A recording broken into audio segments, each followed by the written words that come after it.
মাঘের প্রথম ভাগে সারা দেশে আবারও শীতের দাপট বেড়েছে, পাশাপাশি বইছে হিমেল হাওয়াও। মূলত বহমানি বাতাসের জন্যই শীত আরো বেশি অনুভূত হচ্ছে। শুক্রবার পঞ্চগড়ে সকাল 9টায় সর্বনিম্ন তাপমাত্রা রেকর্ড করা হয়েছে 10 ডিগ্রি সেলসিয়াস। এছাড়া উত্তরের কয়েক জেলায় গত 2-3 দিন ধরে সূর্যের দেখা মেলেনি। আবহাওয়া অফিস জানিয়েছে, মাঝারি ঘন কুয়াশার কারণে সূর্যের তাপ না থাকায় সারা দেশ জুড়েই শীতের অনুভূতি আগের থেকে বেড়েছে। এমনকি কুয়াশার কারণে দিনের বেলাতেও ঠান্ডা অনুভূতি বজায় থাকছে। এমন অবস্থা আগামী কয়েকদিন চলমান থাকতে পারে বলেও জানিয়েছে আবহাওয়া অফিস। এছাড়া উত্তরাঞ্চলে আজ সূর্যের দেখা না পাওয়ার সম্ভাবনা রয়েছে বলেও জানানো হয়েছে।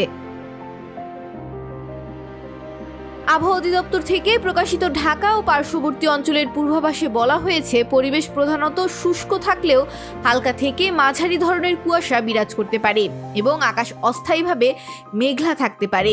এমন অবস্থায় পশ্চিম ও উত্তর পশ্চিম দিক থেকে ঘন্টায় 5 থেকে 10 কিলোমিটার বেগে বাতাস বয়ে যেতে পারে বলেও জানানো হয়েছে। অন্যদিকে তীব্র শীতে কষ্টে দিন কাটছে হতদরিদ্র ছিন্নমূল মানুষের। ঠান্ডায় ব্যাহত হচ্ছে কৃষিকাজ। ডেস্ক রিপোর্ট, ভোরের পাতা।